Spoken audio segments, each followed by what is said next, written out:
প্রিয় সুধী, আল্লাহ পাক আমাদেরকে অসংখ্য অগণিত নিয়ামত দিয়েছেন।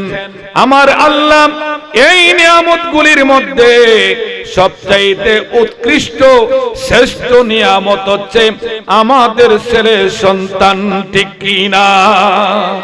প্রিয় সুধী, যেই মা বাবার ছেলে সন্তান নাই, হাজার কোটি টাকার মালিক হতে পারেন, তথাপিও মনের মধ্যে ভালোবাসার দূরত্ব, মহব্বতের যে দূরত্ব, সেটা অভাব থেকে যায়। সন্তানের মাধ্যমে, ছেলে মেয়ের মাধ্যমে ওই অভাব আমার আল্লাহ পূরণ করে দেন। সুবহানাল্লাহ। প্রিয় সুধী, ওই সন্তানের হক আদায় করতে হলে সঠিকভাবে যখন ওই যুবক, ওই আল্লাহর বান্দা দাম্পত্য জীবনে যাবে, বিবাহ শাদী করতে যাবে, সর্বপ্রথম ওই যুবক, ওই আল্লাহর বান্দাকে অবশ্যই টার্গেট করতে হবে, আমাকে একজন ভালো পরিবার, একজন ধার্মিক মেয়ে, একজন ভালো বংশের একজন নারী বিবাহ করতে হবে। কারণ যদি ওই নারীর পারিপার্শ্বিক জীবনে, তার বংশের মধ্যে কোনো কলঙ্ক থাকে, এমন স্ত্রী যদি আমি বিবাহ করি, আমার সন্তানের জন্য ভবিষ্যতে কলঙ্ক আসতে পারে, ঠিক কিনা? এই প্রসঙ্গে খলিফাতুল মুসলিমিন হযরত ওমর রাদিয়াল্লাহু তাআলা আনহুর একটি প্রসিদ্ধ ঘটনা হাদিস শরীফে সরাসরি উল্লেখ রয়েছে। অর্ধ পৃথিবীর মালিক হযরত ওমর রাদিয়াল্লাহু তাআলা আনহু ছদ্মবেশ ধারণ করে সাধারণ মানুষের ন্যায় রাতের বেলা, রাতের গভীরে বাড়ি বাড়ি ঘুরতেন, প্রজাদের অবস্থা পর্যবেক্ষণ করতেন।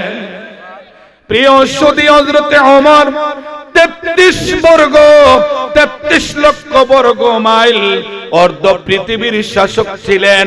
তথাপি ওনার একটা স্লোগান ছিল, আমার এই শাসনের অবস্থা, আমার এই অর্ধ পৃথিবী 33 লক্ষ বর্গ মাইলের ভিতরে যদি একটা কুকুর না খেয়ে মারা যায়, কিয়ামতের ময়দানে আল্লাহর কোর্টে জবাব দিতে পারবো না। আল্লাহু আকবার। তাই তিনি সাধারণ বেশে প্রজাদের অবস্থা পর্যবেক্ষণ করতেন। একদিন রাতের বেলা এমন এক মায়ের ধারে উপস্থিত হলেন। ওই ধারে অবস্থান করিয়া হযরত ওমর রাদিয়াল্লাহু তাআলা আনহু শুনতে পেলেন মা এবং মেয়ের মধ্যে আলোচনা চলছে। মা বলতেছে, হে আমার মেয়ে, তোমার তো বাবা নাই, আমার একটি মাত্র গাভী, ওই গাভীর দুধ বিক্রি করে আমাদের চাল ডাল, আমাদের বাজারের ব্যবস্থা করতে হয়। গাভীটা যেই পরিমাণ দুধ দিয়েছে, ওই দুধ বিক্রি করে আমাদের সংসার চালানো সম্ভব হবে না। তাই তুমি দুধের মধ্যে পানি মিশাও। জোরে বলেন নাউজুবিল্লাহ। ওই মেয়ে তখন ছিল যুবতী মেয়ে। সরাসরি হাদিস শরীফ হযরতে ওমর রাদিয়াল্লাহু তাআলা আনহু শুনতে পেলেন। ওই মেয়ে বলতেছে, হে আমার মা, আমাদের খলিফা এত বেশি গরম মানুষ, এত রাগী মানুষ, তিনি যদি শুনতে পায় আপনাকেও শেষ করে দিবে, আমাকেও শেষ করে দিবে। মা বলতেছে, হে আমার মেয়ে, তোমাকে আমি মনে করেছিলাম তুমি জ্ঞানী, এখন বুঝতে পারলাম তোমার কোনো জ্ঞান নাই। তোমার খলিফা কোথায় তুমি পাবে? খলিফা তো ঘুমের ঘরে আছে। আসলে খলিফা কোথায়? ঘরের দরজায়। খলিফা কোথায়? ঘরের দরজায়। এইবার ওই মেয়ে বলতেছে, হে আমার মা, যদিও খলিফা ঘুমের ঘরে থাকেন, যে আল্লাহ খলিফাকে বানিয়েছেন, তামাম জাহান সৃষ্টি করেছেন, আপনি আমাকে যে আল্লাহ এই দিয়েছেন সেই আল্লাহর কুদরতের চোখের মধ্যে তো পর্দা দেওয়া যাবে না, ঠিক কি না?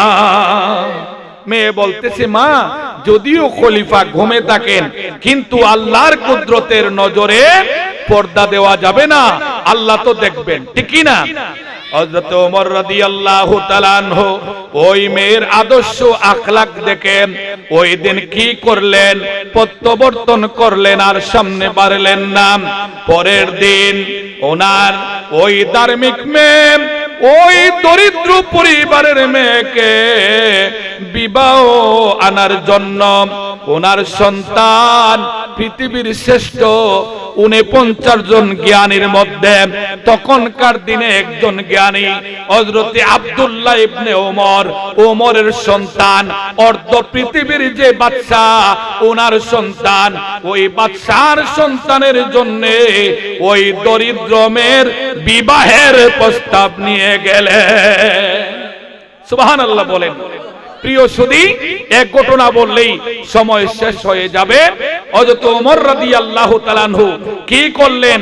ধনের দিকে তাকাইলেন না, চাকচিক্যের দিকে তাকাইলেন না, তাকাইলেন ওই মেয়ের আখলাকের দিকে। কি বলেন, ঠিক কি না? আপনারা জানেন, প্রত্যেকই আমরা এই বিষয়টা জানি, আঙ্গুর গাছে আঙ্গুরি ধরে আর তেঁতুল গাছে তেঁতুল ধরে। কি বলেন, ঠিক কি না? প্রিয় সুধী, আল্লাহ পাকের হাবিব হাদিসে পাকে উল্লেখ করেছেন, হে যুবকেরা, তোমরা যখন দাম্পত্য জীবনে যাবে, বিবাহ শাদী করবে, মেয়ের জন্য 4টি বৈশিষ্ট্য তোমরা তালাশ করবে। 1 নম্বর, ওই মেয়ের মধ্যে, ওই পরিবারের মধ্যে ধার্মিকতা আছে কিনা। 2 নম্বর, ওই মেয়ে ওই তার বাবা এবং তার দাদার এবং তার নানার বংশ তুমি দেখবা, ওই বংশের মধ্যে কোনো কলঙ্ক আছে কিনা। ওই ধরনের 4টি বিষয় বলেন আমার নবীজি বিশেষ করে বলেছেন। সবচাইতে যেই বিষয়টি দেখতে হবে সেটি হলো ওই মেয়ের ধার্মিকতা আছে কিনা। সুবহানাল্লাহ। প্রিয় সুধী, আজকের এই সমাজে ভালো সন্তানের আশা আমরা করি, ভালো সন্তান, আমার সন্তানটি সবচাইতে ভালো মানুষ হোক, এটা আমরা চাই কিনা? কি বলেন, চাই কিনা? এটা সবাই চাই, কিন্তু দাম্পত্য জীবনে তো আমরা ভালো বংশ দেখি না। টাকা পয়সা যার বেশি ওই দিকে মানুষ ধাবিত হয় অধিকাংশ, খুব কম সংখ্যক মানুষ ওই মেয়ের বংশের ঐতিহ্য, ওই মেয়ের ধার্মিকতা দেখে এমন মানুষ সংখ্যা একেবারে কম। কি বলেন, ঠিক কি না? প্রিয় সুধী, অনেক লম্বা আলোচনা। বিশেষ করে ওই যুবক যখন দাম্পত্য জীবনে যাবে, এবার টার্গেট করতে হবে, আল্লাহ চাহে তো ওই সন্তান আমার আল্লাহ আমাকে দাম্পত্য জীবনের মাধ্যমে আমাকে ছেলে সন্তান দান করবেন, মেয়ে সন্তান দান করবেন। কি বলেন, ঠিক কি না? তাহলে আমাকে অবশ্যই ওই মুহূর্তে হালাল খাবার খেতে হবে, হালাল রোজগার করতে হবে। কি করতে হবে? আল্লাহ পাকের রেজামন্দি হাসিল করার জন্য সদা সর্বদা ওই বিষয়ে আল্লাহ পাকের কুদরতের গোলামের মধ্যে জীবন অতিবাহিত করতে হবে, ঠিক কি না? কারণ ওই যুবক, ওই পুরুষ লোকটি যদি সুদের ব্যবসায়ী হয়, ঘুষের ব্যবসায়ী হয়, আরাম কাজে তার জীবিকা নির্বাহ করে, ওই খাবার তার স্ত্রী খাবে, আর স্ত্রীর গর্ভে যদি সন্তান থাকে, তার মায়ের খাবারের নির্যাস, মায়ের খাবারের মধ্য থেকে নাভির মাধ্যমে সন্তান খাবে। কি বলেন, ঠিক কি না? প্রিয় সুধী, আসুন আল্লাহ পাকের কোরআনে আমার আল্লাহ সন্তান কাদেরকে কোন নিয়মে দান করেন আমার আল্লাহ বলেন, লিল্লাহি মুলকুস সামাওয়াতি ওয়াল আরদ, আসমান জমিন গোটা পৃথিবীতে যা কিছু আছে, 7 আসমান 7 জমিনের হাকিকি মালিক হলেন আমার আল্লাহ, ঠিক কি না? তারপরে আমার আল্লাহ বলেন, আমার আল্লাহ পাকের কুদরতে বলেন, ইয়াখলুকু মা ইয়াশাউ ইয়াহাবু লিমান ইয়াশাউ ইনাসা। আমার আল্লাহ যাকে ইচ্ছা মেয়ে সন্তান দান করেন, সুবহানাল্লাহ বলেন। যাকে ইচ্ছা কি দান করেন? মেয়ে সন্তান দান করেন। ওয়া ইয়াহাবু লিমান ইয়াশাহু যুকুর, আমার আল্লাহ যাকে ইচ্ছা ছেলে সন্তান দান করেন। আয়ু জাউজুকুম যুকরান ওয়া ইনাসা, আর যাকে ইচ্ছা ছেলেও দান করেন মেয়েও দান করেন। সুবহানাল্লাহ। উল্লেখিত আয়াত 25 পারা সূরা সূরার 49 নম্বর আয়াতে আমার আল্লাহ বলেন, যাকে ইচ্ছা মেয়ে সন্তান দান করেন, যাকে ইচ্ছা ছেলে সন্তান দান করেন, যাকে আমার আল্লাহর ইচ্ছা ছেলে মেয়ে উভয় দান করেন। তারপরে আমার আল্লাহ বলেন, যাকে ইচ্ছা ওয়ায়াজআলু মান ইয়াশাউ আকিমা, যাকে ইচ্ছা ছেলেও দেন না মেয়েও দান করেন না, আকিমা মানে বন্দা বানান। তাহলে বোঝা গেল আল্লাহ পাকের কোরআনের সূরা সূরার 49 নম্বর আয়াত দ্বারা ছেলে মেয়ে কে দান করেন? কে বলেন কে দান করেন? সবাই বলেন কে দান করেন?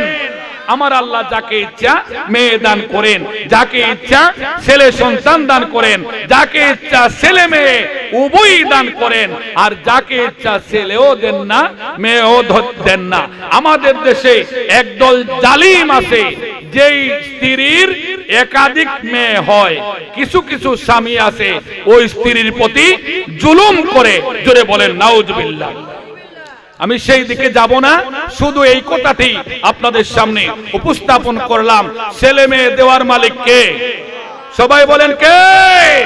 ছেলে মেয়ে দেওয়ার মালিক আল্লাহ, না দেওয়ার মালিকও আল্লাহ। প্রিয় সুধী, এই প্রসঙ্গে হাদিস পাকে উল্লেখ রয়েছে, আমার নবীজি বলেন, হে আমার উম্মতেরা, তোমার যদি কোনো ছেলে সন্তান আমার আল্লাহ দান করেন, বিশেষ করে ওই মায়ের গর্ভে সন্তান ধারণ করার পরে ওই মা তার যে আখলাক, তার যে ব্যবহার, তার যে আদর্শ, সরাসরি মায়ের আখলাক তার আদর্শটা সন্তানের উপর পড়ে যায়।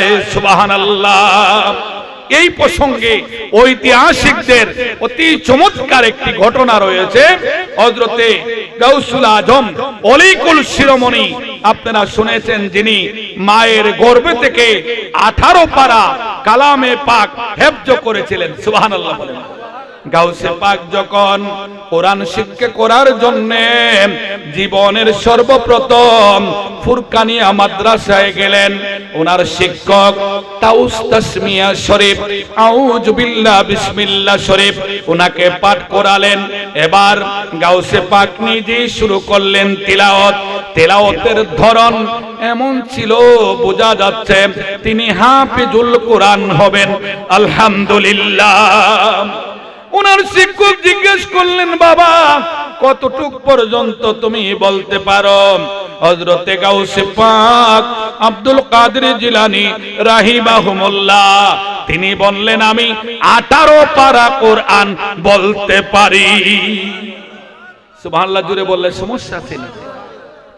হযরতে আব্দুল কাদের জিলানী গাউসুল আজমের সেই আখলাকের কথা শুনে ওনার শিক্ষক বললেন, হ্যাঁ আমার বাবা, তুমি কোথা থেকে 18 পারা কোরআন মুখস্থ করেছ? তিনি বললেন, আমার মা হযরতে সৈয়দা উম্মুল খায়ের ফাতেমা, তিনি 18 পারা কোরআনের হাফেজা ছিলেন।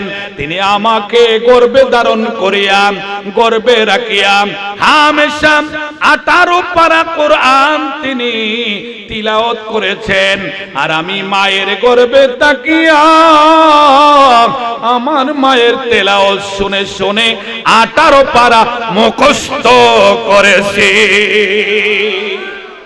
প্রিয় সুধী, লম্বা বলার অবকাশ নাই।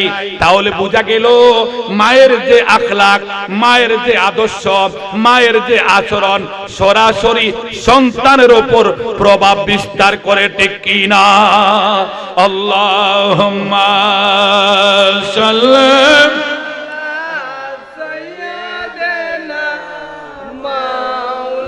না মুহাম্মদ ওয়া আলা সাইয়্যিদিনা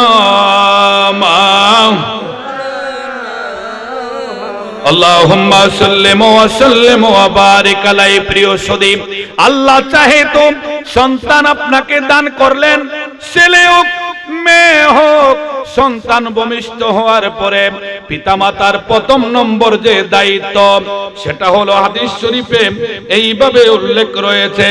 আল্লাহ পাকের হাবিবের পবিত্র জবানে পাকে ইরশাদ করেছেন, আন ইবনে আব্বাস রাদিয়াল্লাহু তাআলা আনহু আন্নান নবী সাল্লাল্লাহু আলাইহি ওয়াসাল্লাম আযানা ফি উজুনিল হাসান ইবনে আলী রাদিয়াল্লাহু তাআলা আনহু ইয়াওমান। আল্লাহ পাকের হাবিবের দৌহিত্র ইমাম হাসান রাদিয়াল্লাহু তাআলা আনহু উনার পিতা থেকে হাদিস শরীফ বর্ণনা করেন। আল্লাহ পাকের হাবিব বলেছেন, সন্তান যখন ভূমিষ্ঠ হবে, ছেলে হোক মেয়ে হোক, ভূমিষ্ঠ হওয়ার সাথে সাথে অতি তাড়াতাড়ি অতি শীঘ্র তাকে পবিত্রতা অর্জন করিয়া গোসল দিয়া তার ডান কানে আজান আর বাম কানে একামত দিতে হবে। সুবহানাল্লাহ। ডান কানে আজান, বাম কানে একামত।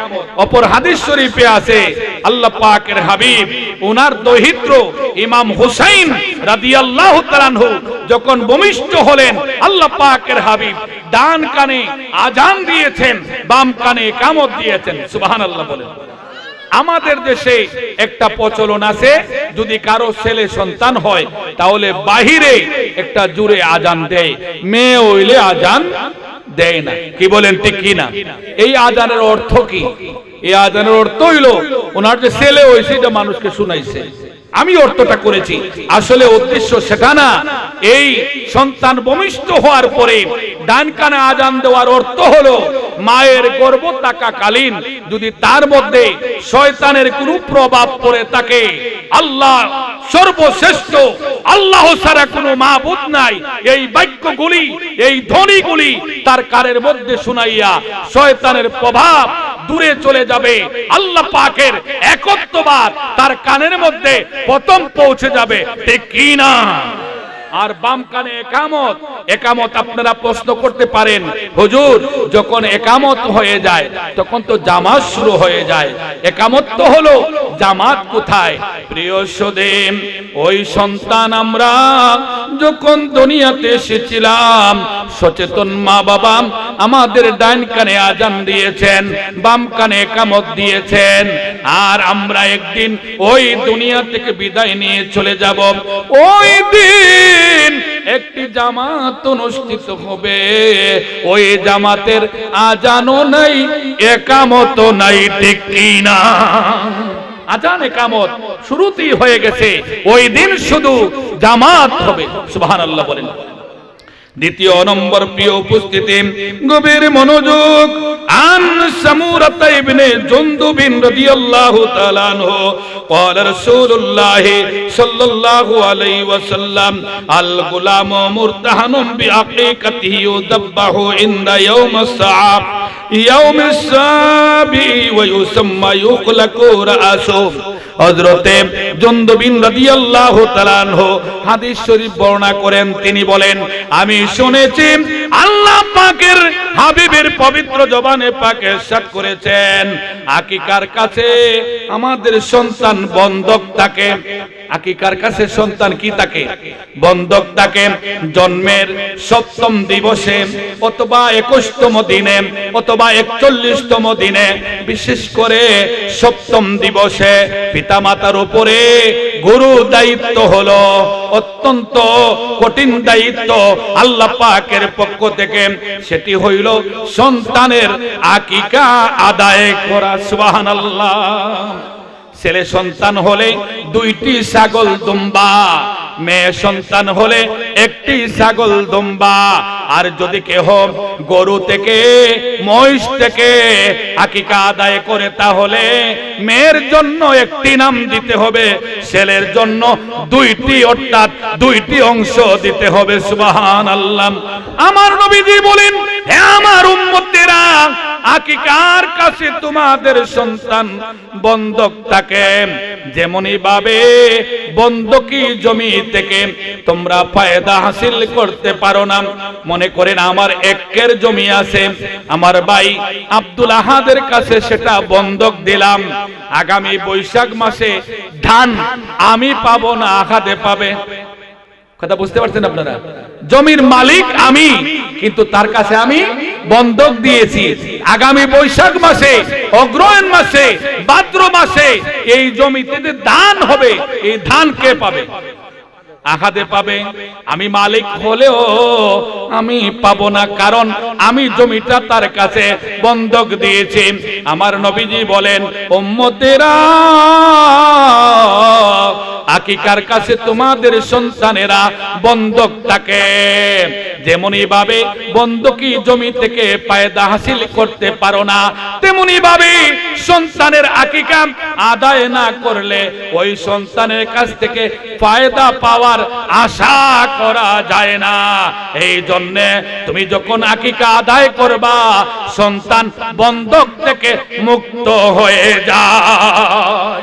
আল্লাহু আকবার বলেন। আকিকার মধ্যে একটি দোয়া আছে, আল্লাহুম্মা হাযিহিল হাকিকাতু বলিয়া ওই দোয়াটি শুরু, অর্থাৎ হে আল্লাহ আমার সন্তানের পক্ষ থেকে তার জানের বদলা জান, তার গোশতের বদলা গোশত, পশমের বদলা পশম, তার জানের বদলা জান। বিসমিল্লাহি আল্লাহু আকবার সুবহানাল্লাহ। ওইভাবে আকিকা আদায় করলে ওই সন্তান বন্ধক থেকে মুক্ত হয়ে যায়, ওই সন্তান বরকতময় হয়ে যায়। আর আকিকার মূল উদ্দেশ্য হলো ওই দিন ওই সন্তানের এমন একটি নাম রাখবেন আল্লাহর কোরআনের বরকতময় আয়াতের সঙ্গে, আল্লাহ পাকের সিফতি 99 নামের সাথে, অথবা নবী রাসূলের নামের সাথে, অথবা আউলিয়া একরামের নামের সাথে অর্থপূর্ণ সুন্দর একটি নাম রাখবেন। ওই নামের কারণে ওই সন্তানটি বরকতময় হয়ে যাবে। সুবহানাল্লাহ। আল্লাহুম্মা সাল্লি মাওলানা মুহাম্মদ ওয়া আলা সাইয়্যিদিনা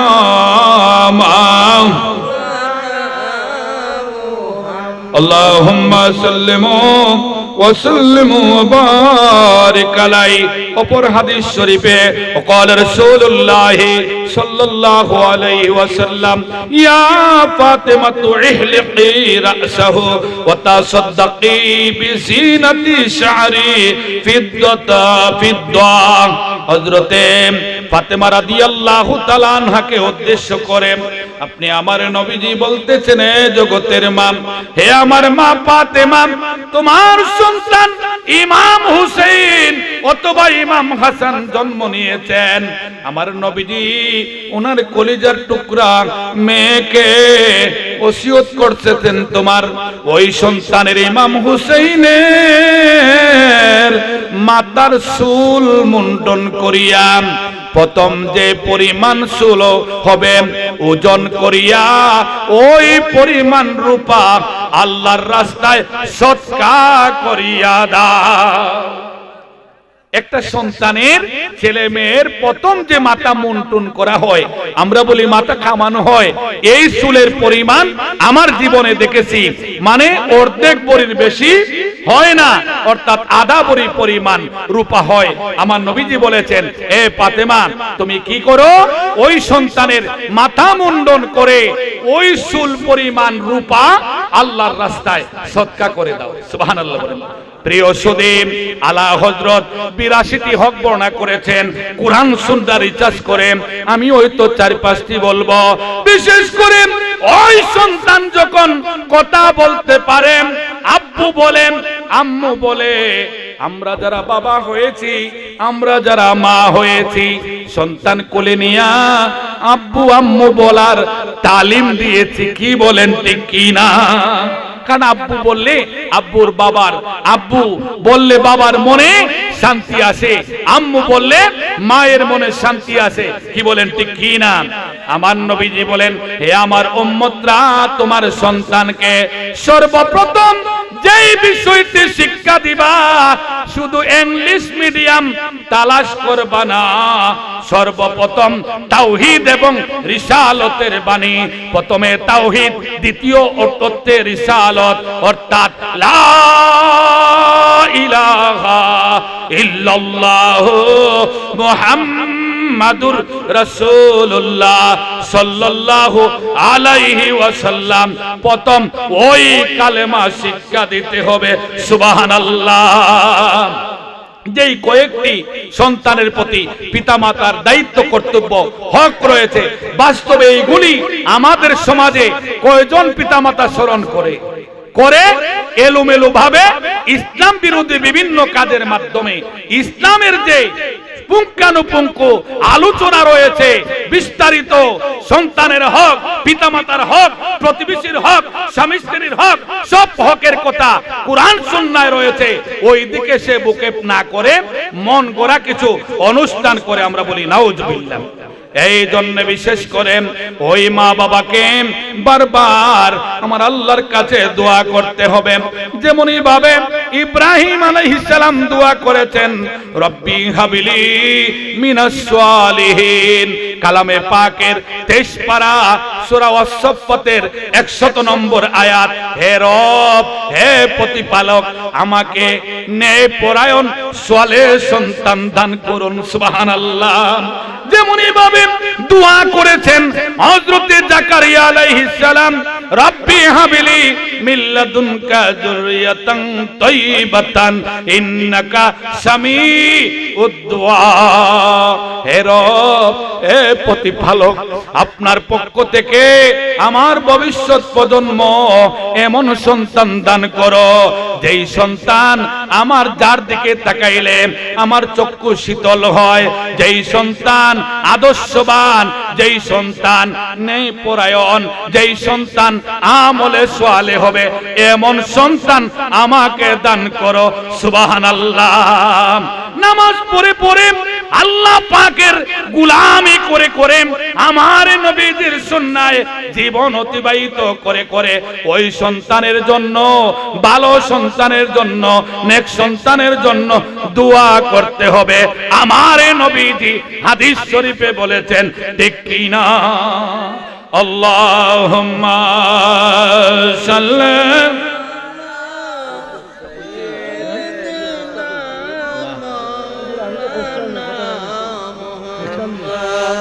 ওয়ালা আলি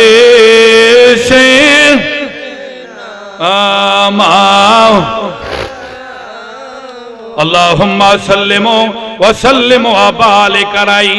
প্রিয় সুধী, শুধু তাই নয়, ওই সন্তানকে যখন আপনি লেখাপড়া শিক্ষা দিবেন, সাবধান, যারা পিতামাতা হয়েছেন, অভিভাবক হয়েছেন, আপনাদের ফরজ দায়িত্ব ওই সন্তানকে কোন প্রতিষ্ঠানে দিবেন, কার কাছে শিক্ষা দিবেন, ওই মানুষটাকে আগে চিনেন।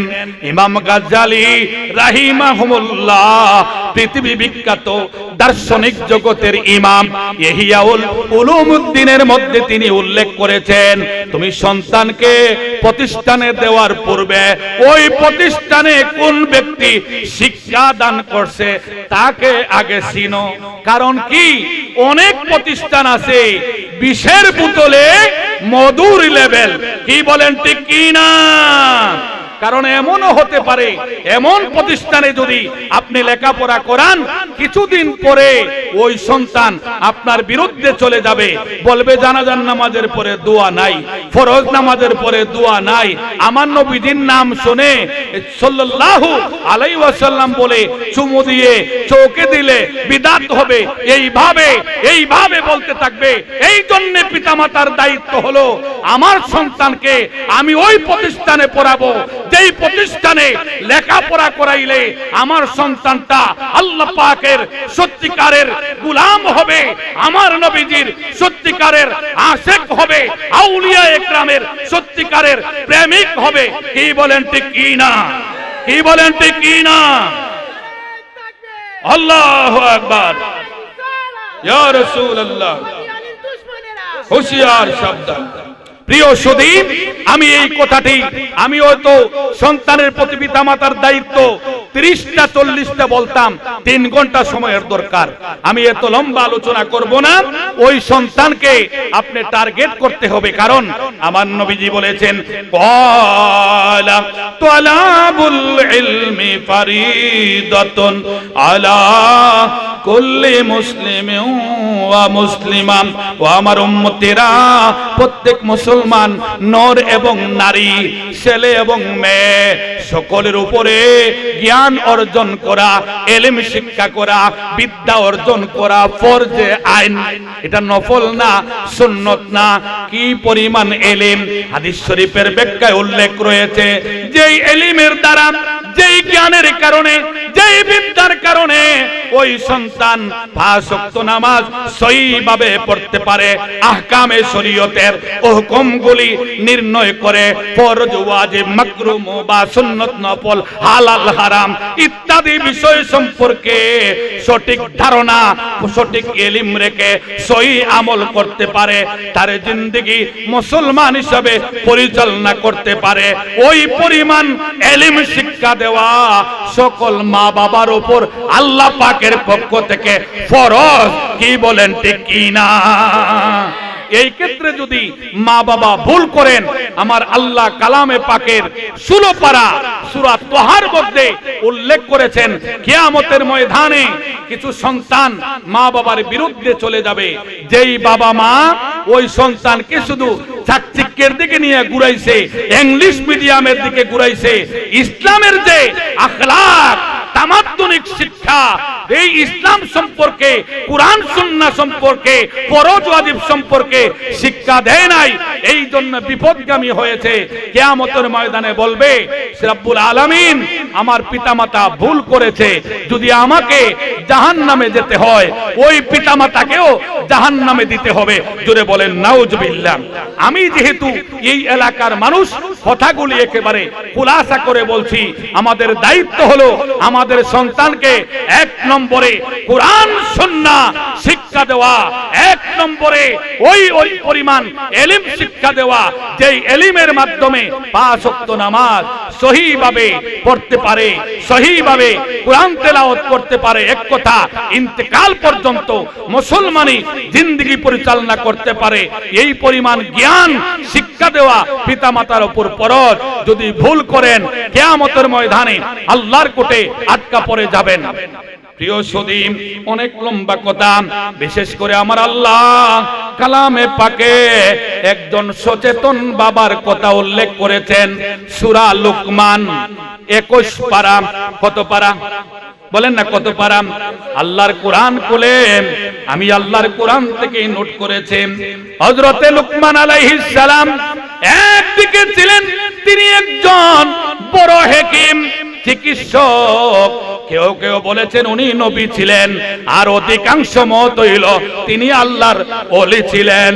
ওনার সন্তানকে তিনি ওসিয়ত করতেছেন, গভীরভাবে শুনেন। তিনি বলেন, ইয়া বুনাইয়া লা তুশরিক বিল্লাহ। ইয়া বুনাইয়া মানে হে আমার পুত্র, হে আমার ছেলে, হে আমার সন্তান, লা তুশরিক বিল্লাহ, তুমি কখনো শিরিক করবা না, কখনো শিরিক করবা না। ইন্নাশ শিরকা লা যুলমুন আযীম। ওরে আমার সন্তান শোনো, তুমি কখনো শিরিক করবা না। শিরিক হইল সবচাইতে বড় জুলুম। আমার আল্লাহ সব গুনাহ maaf করেন, কিন্তু শিরিক গুনাহ maaf করেন না, ঠিক কি না?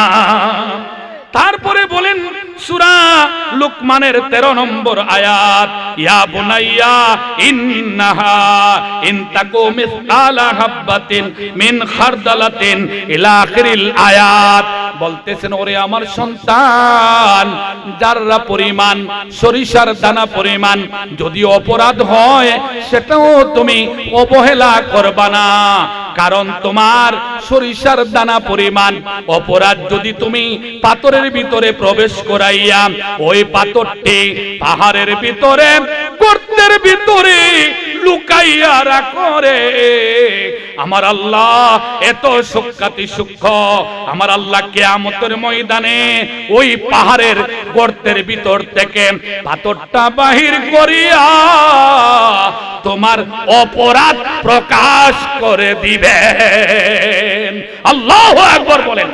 প্রিয় সুধী, বাবা হইয়া সন্তানকে ওসিয়ত করতেছেন, তারপরে বলতেছেন ও আমার সন্তান, ইয়া বুনাইয়া আকিমিস সালাহ, তুমি সালাত কায়েম করবা, 5 ওয়াক্ত নামাজ কায়েমি ভাবে আদায় করবা, ওয়া'মুর বিল মা'রুফি ওয়ানহা আনিল মুনকার, তুমি কি করবা?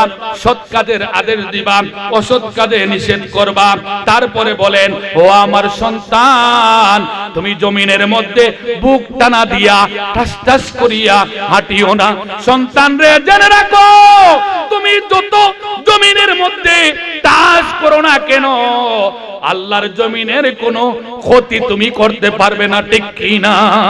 সন্তান রে, অহংকারীর মতো তুমি চলাফেরা করিও না, কারণ আমার আল্লাহ অহংকারীদেরকে ভালোবাসেন না, ঠিক কি না?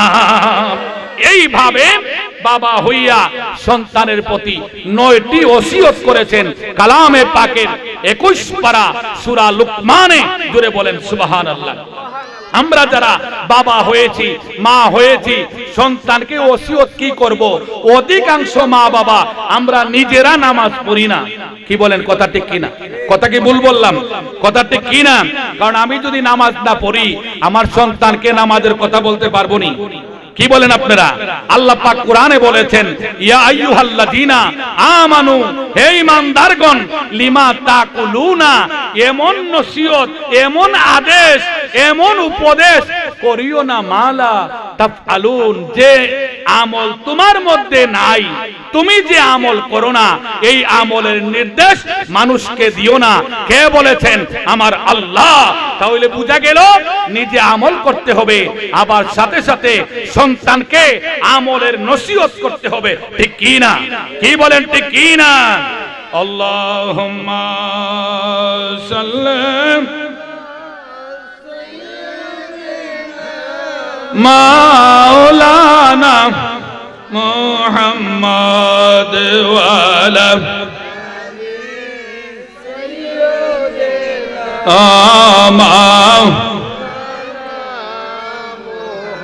اللهم سلم وسلم وبارك عليه قال رسول الله صلى الله عليه وسلم اكرموا اولادكم واحسنوا আদাবাকুম। আমার আল্লাহ তার হাবিবের মাধ্যমে আমাদের অবহিত করছেন, হে আমার উম্মতরা, সন্তানকে তোমরা খাবার দাও, লালন পালন করো, অনেক কিছু করো, কিন্তু সবচাইতে উত্তম তোমাদের যে দান, সেটা হইল তারে উত্তম ব্যবহার, আখলাকে হামিদা শিক্ষা দেওয়া। মা বাবার সবচেয়ে উৎকৃষ্ট শিক্ষা হলো সন্তানকে ইসলামের আল আদাবু ফিল ইসলাম, ইসলামের আদব সমূহ, বড়দের সম্মান করা, ছোটদের স্নেহ করা, এই আদবগুলি সুন্দর ব্যবহার করা, আখলাকে হামিদা শিক্ষা দেওয়া হইল পিতামাতার উপর সবচাইতে উৎকৃষ্ট দায়িত্ব। আর এটা হইল পিতামাতার সবচাইতে বড় দান। সুবহানাল্লাহ বলেন। অপর হাদিস শরীফে আমার নবীজি বলেন, মাল্লাম ইয়ারহাম সগীরানা ওয়ালাম ইউআক্কির কাবীরানা ফালাইসা মিন্না। আমার নবীজি বলেন, যেই ব্যক্তি ছোটদের স্নেহ করে না, বড়দের সম্মান করে না, প্রথম নম্বর বলেন ছোটদের স্নেহ করে না এবং বড়দের সম্মান করে না, ফালাইসা মিন্না, আমার নবী বলেন ওই ব্যক্তি আমার উম্মতের দলভুক্ত না। জোরে বলেন নাউজুবিল্লাহ। প্রিয় সুদী, শুধু তাই নয়, আমার নবীজি অপর হাদিস শরীফে বলেছেন, সন্তানের যখন বয়স 7 বছর হয়ে যাবে, কত বছর? মরু আউলাদাকুম বিসসালাহ, তোমাদের সন্তানদেরকে সালাতের আদেশ দিবা। ওয়াহুম আবনাউ সাবঈ সিনিন, যখন তাদের বয়স 7 বছর হবে। কত বছর? কত বছর? আর যখন তাদের বয়স 10 বছর হয়ে যাবে, ওয়াদরিবুহুম আলাইহা ওয়া হুম আবনাউ 10 সিনিন, যখন তার বয়স হয়ে যাবে 10 বছর, নামাজ পড়ানোর জন্য বিভিন্ন কৌশল করবা। ও আমার মেয়ে মরিয়ম, ও আমার ছেলে আব্দুর রহিম, তোমাকে কত কষ্ট করে 10 বছরের বয়স পর্যন্ত কত কমলা লেবু, কত ফলফুট খাওয়াইলাম, কত কিছু খাওয়াইলাম। ও আমার সন্তান, আজ থেকে তোমাকে যদি নামাজ না পড়ো খাবার দেওয়া হবে না, গরু ঘুমাইতে দেওয়া হবে না, তোমাকে পিটা শুরু করব। আল্লাহু আকবার বলেন। তারপরে আমার নবীজি বলেন তাদের বিছানাও আলাদা করে দিবা। 10 বছর যখন বয়স হয়ে যাবে, ওই ছেলে মেয়েদের কি করবা? ছেলে মেয়েকে আলাদা বিছানায় রাখবা। ইসলাম সর্বকালের সর্বযুগের সর্বশ্রেষ্ঠ আধুনিক মানবতার ধর্ম। ইসলামে প্রত্যেকটি বিষয় পুঙ্খানুপুঙ্খ আলোচনা করেছেন আল্লাহ এবং তার রাসূল, ঠিক কি না? তাহলে 7 বছর বয়সে নামাজের তাকিদ করা, আর 10 বছর বয়সে নামাজ না পড়লে কি তার খানা, তার ঘুমানো কি করে দেওয়া, ঘরে জায়গা দিব না, কৌশল অবলম্বন করা। এমন বাবা আপনাদের জীবনে পেয়েছেন কেহ যে নামাজ পড়ছে না বিদায় তার বিরুদ্ধে বিচার দায়ের করছে? না, এমন বাবা আজ পর্যন্ত খুঁজে পাওয়া যায়নি। তবে রুজি রোজগার করে না, এই জন্য অনেক বিচার করতে হয় আমাদের। কি বলেন ঠিক কি না? কি বলেন ঠিক কি না? প্রিয় সুধী, তাহলে সন্তানের প্রতি পিতামাতার দায়িত্ব কর্তব্য হয়তো আমি সর্বোচ্চ 10টা বলেছি, আর কোরআন সুন্নাহ রিসার্চ করে আলা হযরত প্রমাণ করেছেন 82টি। আল্লাহু আকবার বলেন। আল্লাহুম্মা সাল্লি